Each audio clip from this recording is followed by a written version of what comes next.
ఒకసారి మీరు గుడ్ల మీద చేసుకుని ఆలోచన చేయండి. ఇంత దుర్మార్గమైనటువంటి విధంగా అతన్ని ట్రోల్ చేయటం, అతని గురించి మాట్లాడుకోవటం ఈ పరిస్థితుల్లో మీరు రాజకీయపరమైనటువంటి విమర్శలు ఎన్ని చేసినా ఆ సందర్భాన్ని పుచ్చుకొని చేయొచ్చు. అతనికి డబ్బులు లేకపోవటం వల్ల ఆరోగ్యం సరిగ్గా అందట్లేదు, ఏదో చిన్న హాస్పిటల్లో జాయిన్ చేశారు, లేకపోతే అలా ఎవరో పట్టించుకునే వాళ్ళు లేరు, చూసేవాళ్ళు ఎవరు లేరు అనేటువంటిది మాట్లాడుతున్నారు. ఎంత దుర్మార్గం అండి ఇది. ఆయన ఎటువంటి వాడు ఎవరికీ తెలియదా మనందరికీ?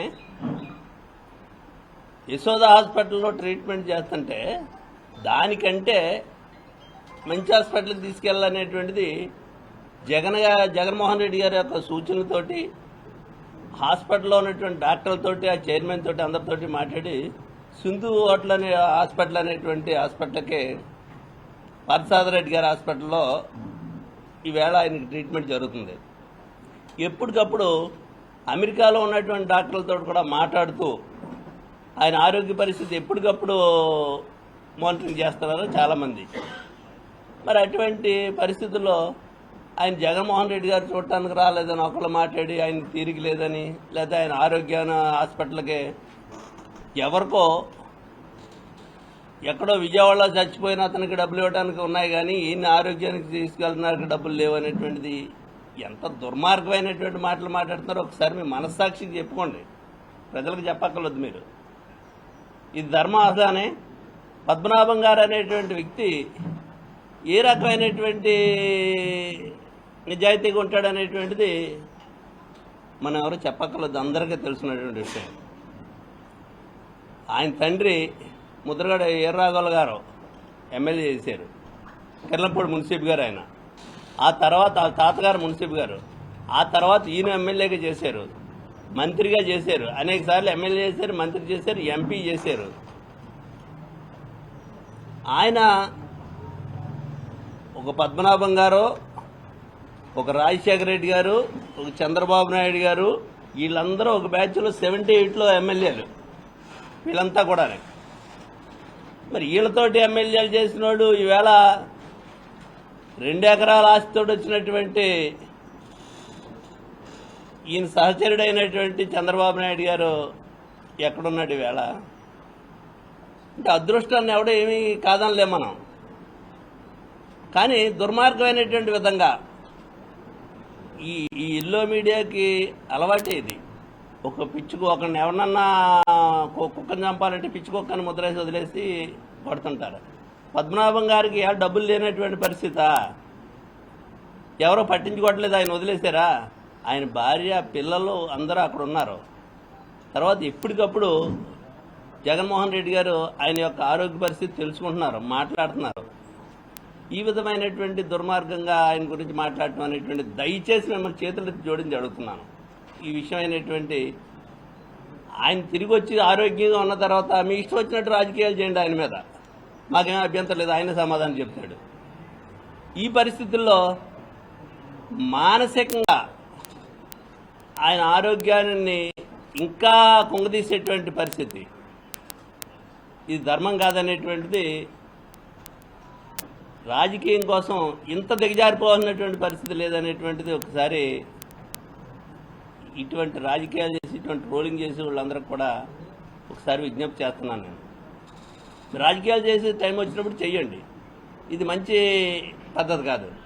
దయచేసి ఆయన ఆరోగ్యంగా ఉన్నాడో తొందరగా ఇంకా ఆరోగ్యంగా కోలుకొని ఇంటికి రావాలనేటువంటిది మనం అందరం కూడా కోరుకుందాం. ఒకప్పుడు పద్మనాభం గారు అంటే ఈ రాష్ట్రంలో కాపుల్లో మా సామాజిక వర్గంలో ఎవరైనా ముఖ్యమంత్రి అయ్యేటువంటి స్థాయి ఉందంటే రంగా గారిని వాళ్ళు మట్టుపెట్టిన తర్వాత, రంగా గారిని ఈ రాష్ట్రంలో ఎప్పుడైనా ఇటువంటి వ్యక్తి ఉంటే ఈ రాష్ట్రానికి ముఖ్యమంత్రి అవుతాడనేటువంటి ఒక దూరదృష్టితో ఆలోచించి ఎప్పుడో మా ఆశల మీద నీళ్లు జల్లారు వాళ్ళు.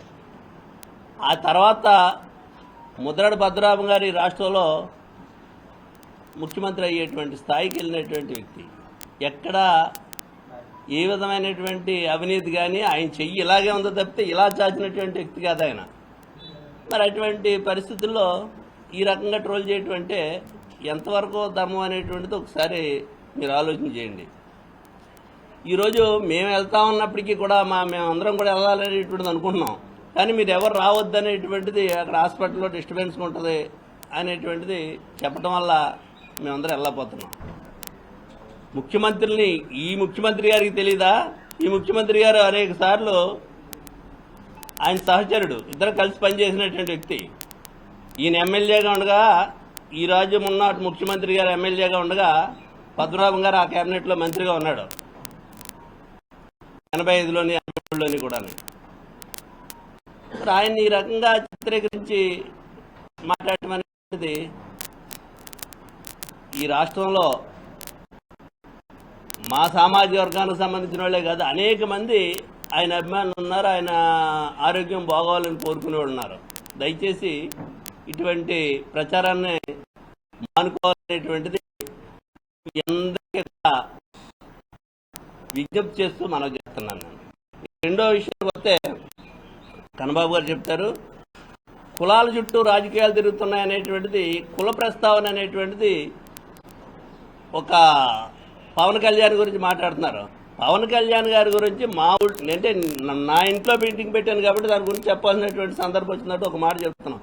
ఎవరో కూడా ఆయన గురించి ఒక మాట కూడా మాట్లాడలేదు. పాలసీల మీద, అక్కడ జరిగేటువంటి విధానాల మీద, ఈ ప్రభుత్వంలో జరిగేటువంటి ఏ హామీలు ఇచ్చారో ఏం జరుగుతున్నాయో వాటి మీద చర్చించాం. మీరే మాట్లాడుకుని మీరే తీసుకొచ్చి ఈ కులాన్ని చుట్టూ తిప్పుతున్నటువంటి పరిస్థితి. దయచేసి అన్ని రాజకీయ పార్టీలు, మా రాజకీయ పార్టీలో ఉన్న వాళ్ళకి మేము చెప్తున్నాం, మీకు కూడా మనం చేస్తున్నాం. ఈ కూటమిలో ఉన్నటువంటి కాపు నాయకులకి రాజకీయంగా ఈ సామాజిక వర్గానికి మేలు చేయడానికి మా ప్రయత్నం మేము చేస్తున్నాం, మీ ప్రయత్నం మీరు చేయండి. అంతేగాని దయచేసి ఈ రకంగా కులాన్ని తీసుకొచ్చి రోడ్డు మీద పెట్టేటువంటి ఆలోచన అనేటువంటిది ఒక రాజకీయ పార్టీగా చేసినటువంటి ప్రయత్నం. అది దాంట్లో ఎవరిని విమర్శించలేదు, ఎవరిని తప్పు చేయలేదు. దానివల్ల మీ హ్యాండ్స్ స్ట్రెంగ్తన్ అవుతాయి. ఇంకానే ఆ పార్టీలో మీరు దెబ్బలాడటానికి, మాట్లాడటానికి, ఈ సామాజిక వర్గానికి ఈ మేలు జరగాలని అడగటానికి కూడా మీకు కూడా ఒక అవకాశం ఉంటుందనేటువంటిది కూడా మా తాలూకా అభిప్రాయం. మేము చెప్తే ఎలాగా వాళ్ళు చేసే పరిస్థితి ఉండదు. ప్రభుత్వంలో భాగస్వామ్యంగా ఉన్నటువంటి మీరు మాట్లాడటానికి కూడా ఒక అవకాశం వస్తుంది అనేటువంటిది మాట్లాడుతున్నారు. కులాల దరిద్రం, కులాల గురించి మాట్లాడొద్దు అంటున్నారు. ఈరోజు ఇప్పుడే కన్నబాబు గారు ఇందాక చెప్తున్నారు, ఈరోజు ఎక్కడో ఒక మీటింగ్లో మాట్లాడుతూ ఒక ముఖ్యమంత్రిగా ఈ రాష్ట్రంలో ఉన్నటువంటి ముఖ్యమంత్రి గారు మాట్లాడుతూ విజయవాడలో జరిగినటువంటి కేసు గురించి కులాలు మాట్లాడొద్దని మీరే చెప్తారు. మా పవన్ కళ్యాణ్ గారు చెప్పారు కులాల గురించి మాట్లాడొద్దు, దరిద్రం బోధ అని. ఎక్కడో మాట్లాడుతూ ఒక సీఏ కాపు, చనిపోయినటువంటి వ్యక్తి కాపు, పవన్ కళ్యాణ్ గారు కాపు అనేటువంటిది ఎవరు మాట్లాడుతున్నారు? ఇది ఈ రాష్ట్ర ముఖ్యమంత్రి గారు ఫంక్షన్లో ఎక్కడికో కార్యక్రమంలో వెళ్ళి మాట్లాడినటువంటి విషయాలు. ఇది ధర్మమా ఆయనకి, ఆయన స్థాయికి? మీ ఆత్మ పరిశీలన చేసుకోండి. పవన్ కళ్యాణ్ గారు మీకు కూడా చెప్తున్నాం, కులాల గురించి మాట్లాడొద్దని చెప్తున్నారు. మేమెవరో కులాల గురించి మాట్లాడలేదు, ఇది ఎవరు మాట్లాడారో ఒకసారి మీరు పరిశీలించండి. తీరికి తీసుకొచ్చి మా మీద బురద జల్లేటువంటి కార్యక్రమం చేస్తున్నారు. దయచేసి ఈ రాష్ట్ర ప్రజలందరూ కూడా జరిగేటువంటి కార్యక్రమాలు ఏ విధంగా దీన్ని కులాల చుట్టూ తిప్పుతున్నారు అనేటువంటిది పదే పదే మీరే మాట్లాడుతున్నారు, మీరే సమాధానం చెప్తున్నారు, మీరే తిడుతున్నారు మళ్ళీ. దయచేసి ఈ విషయాలన్నీ కూడా రాష్ట్ర ప్రజలు గమనించాలనేటువంటిది విజ్ఞప్తి చేస్తున్నాం.